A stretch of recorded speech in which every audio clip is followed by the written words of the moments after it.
There is much in the New Testament concerning the unity of believers and how we are supposed to pursue that unity.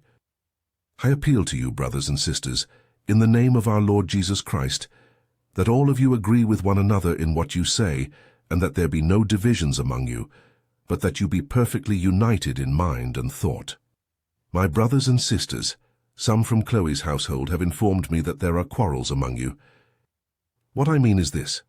One of you says, I follow Paul, another I follow Apollos, another I follow Cephas, still another I follow Christ. Is Christ divided? Was Paul crucified for you? Were you baptized in the name of Paul? I thank God that I did not baptize any of you except Crispus and Gaius, so no one can say that you were baptized in my name. Yes, I also baptized the household of Stephanas. Beyond that, I don't remember if I baptized anyone else. For Christ did not send me to baptize, but to preach the gospel, not with wisdom and eloquence, lest the cross of Christ be emptied of its power. 1 Corinthians 1:17. Make every effort to keep the unity of the Spirit through the bond of peace. There is one body and one Spirit, just as you were called to one hope when you were called. One Lord, one faith, one baptism, one God and Father of all, who is over all and through all and in all.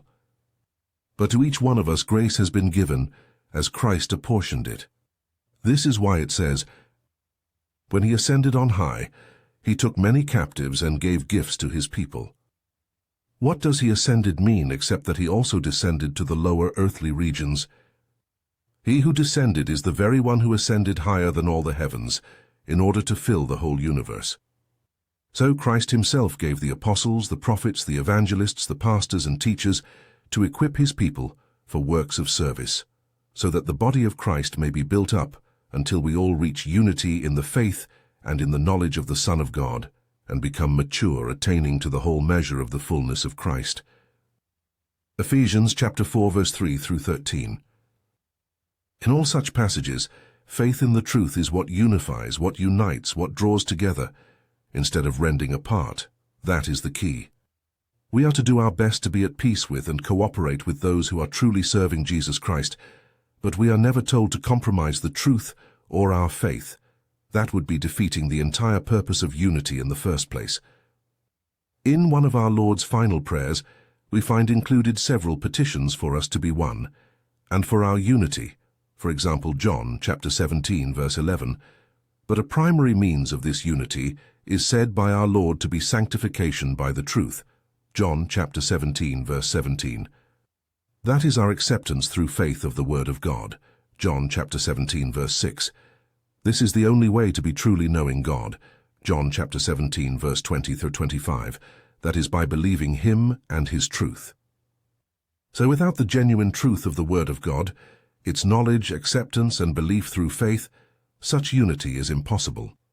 And since the very purpose of Christian unity is to facilitate this process of drawing closer to the Lord through his truth, compromising it for the sake of unity clearly has things exactly backwards.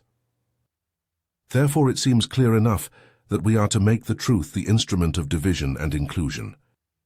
Do not suppose that I have come to bring peace to the earth. I did not come to bring peace, but a sword. Matthew chapter 10, verse 34. Take the helmet of salvation and the sword of the Spirit, which is the Word of God. Ephesians chapter 6, verse 17. For the Word of God is alive and active. Sharper than any double-edged sword, it penetrates even to dividing soul and spirit, joints and marrow.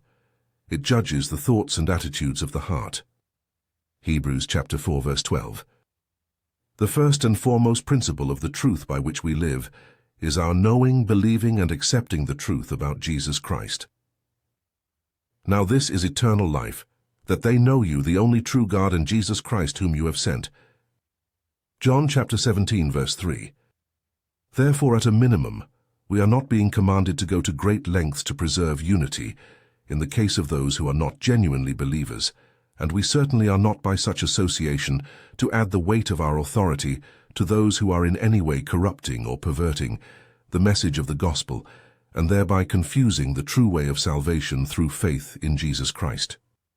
So be aware of this, that in the last days there will be difficult times.